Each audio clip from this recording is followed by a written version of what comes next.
Genesis 3. Now the serpent was more crafty than any of the wild animals the Lord God had made. He said to the woman, "Did God really say, 'You must not eat from any tree in the garden'?" The woman said to the serpent, "We may eat fruit from the trees in the garden, but God did say, 'You must not eat fruit from the tree that is in the middle of the garden, and you must not touch it, or you will die.' You will not certainly die."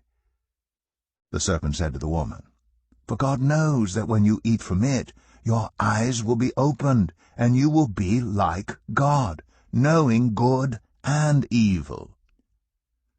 When the woman saw that the fruit of the tree was good for food, and pleasing to the eye, and also desirable for gaining wisdom, she took some and ate it. She also gave some to her husband who was with her, and he ate it. Then the eyes of both of them were opened, and they realized they were naked. So they sewed fig leaves together and made coverings for themselves.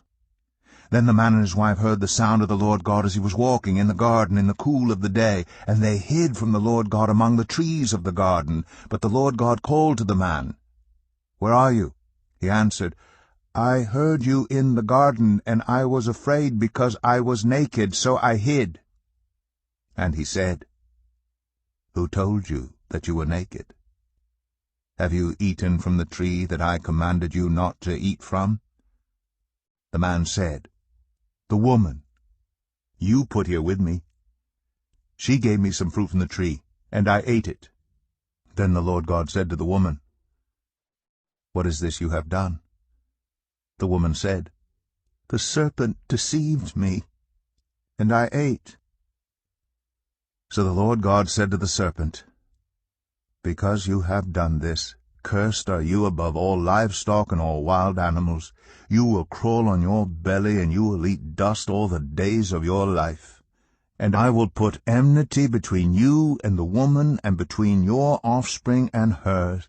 He will crush your head, and you will strike his heel." To the woman he said, "I will make your pains in childbearing very severe. With painful labor you will give birth to children. Your desire will be for your husband, and he will rule over you." To Adam he said, "Because you listened to your wife and ate fruit from the tree about which I commanded you, you must not eat from it. Cursed is the ground because of you. Through painful toil you will eat food from it all the days of your life.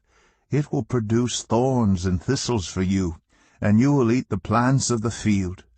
By the sweat of your brow you will eat your food until you return to the ground, since from it you were taken. For dust you are, and to dust you will return." Adam named his wife Eve, because she would become the mother of all the living. The Lord God made garments of skin for Adam and his wife, and clothed them. And the Lord God said, "The man has now become like one of us, knowing good and evil.